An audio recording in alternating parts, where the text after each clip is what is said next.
ನೀವು ಕರೆಕ್ಟಾಗಿ ರೀಚೆಕ್ ಮಾಡಿದ್ರೆ ಪ್ರತಿ ಒಂದು ವಿಷಯನೂ ಆಚೆ ಬರುತ್ತೆ. ನನ್ನನ್ನು ಹೊಡೆಯೋದ್ರಿಂದ ಯಾವ ಪ್ರಯೋಜನವೂ ಇಲ್ಲ. ವಿಷದ ಗಿಡದಲ್ಲಿ ಒಂದು ಮುಳ್ಳು ನಾನು, ಅದರ ಬೇರು ನಿಮ್ಮ ಚಿಕ್ಕಮ್ಮ. Stop it.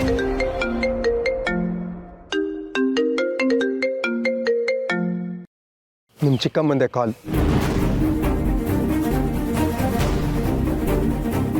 ಯು ಫೂಲ್, ನಿಮ್ಮನ್ನ ನಂಬ್ಕೊಂಡು ನನ್ನ ಕೆಲಸಗಳೆಲ್ಲ ಹಾಳಾಗೋಯ್ತು. ಒಂದೇ ಒಂದು ಪ್ರಾಜೆಕ್ಟ್ ತಗೊಳಕ್ಕಾಗ್ಲಿಲ್ಲ ನಿಮಗೆ. ನಿಮ್ಮ ಯೋಗ್ಯತೆಗೆ ನಾನು ಕೊಟ್ಟಿದ್ದ ದುಡ್ಡು, ನಾನು ಕೊಟ್ಟಿದ್ದ ಐಡಿಯಾ ಎಲ್ಲ ಹಾಳಾಯ್ತು. ಯಾರೋ ಒಬ್ಸರ್ವ್ ಮಾಡಿ ಈ ಪ್ರಾಜೆಕ್ಟ್ನ ಕದ್ದಿದ್ದಾರೆ ಅಂತ ಅವ್ರಿಗೆ ಅನುಮಾನ ಬಂದಿದೆ. ಅಪ್ಪಿ ತಪ್ಪಿನೂ ಈ ವಿಷಯ ಅವ್ರಿಗೆ ಗೊತ್ತಾಗಬಾರ್ದು.